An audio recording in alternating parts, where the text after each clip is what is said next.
السلام علیکم ورحمۃ اللہ وبرکاتہ۔ آج ہم العربیۃ للطالبین حصہ دوم یونٹ نمبر 7 کے پہلے سبق کی دوسری مشق پڑھیں گے۔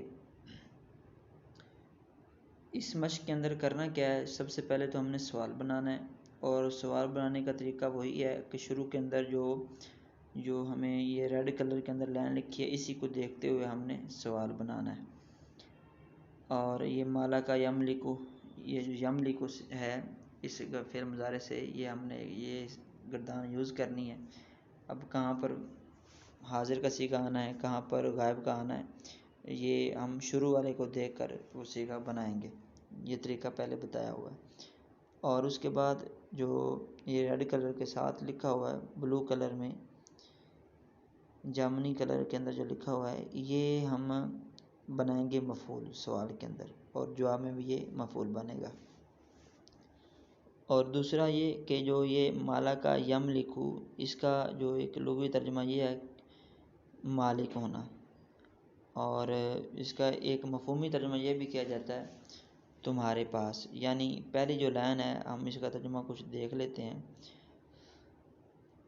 التدریب الثانی، دوسری مشق، ہاتی سؤالا و جوابا، سوال و جواب لاؤ، کما فی المثال، جیسا کہ مثال میں ہے۔ انت حل تملک اریکۃ، کیا تم مالک ہو صوفے کے، یا دوسرا ترجمہ، کیا تمہارے پاس صوفہ ہے۔ لا املک اریکۃ، میں صوفے کا مالک نہیں ہوں، اور اگر دوسرا مفہومی ترجمہ کریں تو میرے پاس صوفہ نہیں ہے۔ انتن حل تملکن حقیبۃ نسائیۃ، حقیبۃ کہتے ہیں بیگ کو، اور نسائیہ عورتوں کو۔ کیا تم عورتوں کے بیگ کی مالکن ہو، کیا تم سب عورتوں کے بیگ کی مالکن ہو، یا مفہومی ترجمہ، کیا تمہارے پاس عورتوں کا بیگ ہے۔ لا نہیں، نملک حقیبۃ نسائیۃ، ہم عورتوں کے بیگ کی مالکن نہیں ہیں، یا ہمارے پاس عورتوں کا بیگ نہیں ہے۔ صدیقوں کا، حل یملک صدیقک حقیبۃ السفر، کیا تمہارا دوست مالک ہے سفر کے بیگ کا، یعنی سفری بیگ کا۔ مفہومی ترجمہ یہ بنے گا، کیا تمہارے دوست کے پاس سفری بیگ ہے۔ جواب ہوگا لا نہیں، یملک وہ مالک نہیں ہے حقیبۃ السفر سفری بیگ کا۔ ولدک، حل یملک ولدک حقیبۃ مدرسی،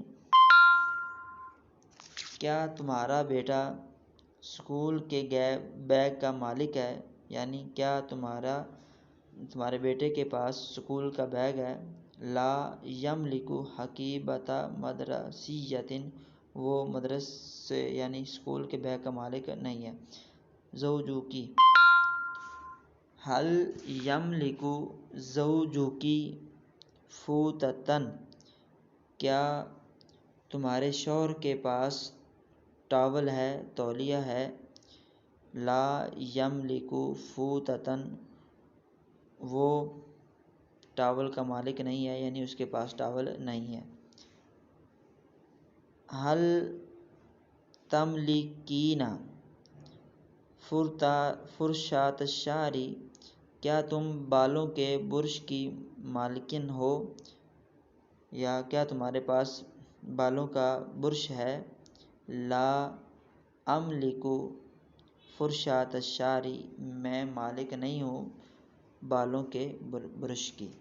تو یہ آسان سا سبق تھا۔ اس کے اندر یہ جو مفعول والا اعراب ہے وہ بھی قابل غور ہے، اور فعل کا جو صیغہ ہم نے نکالنا ہے وہ بھی ذرا توجہ کے ساتھ۔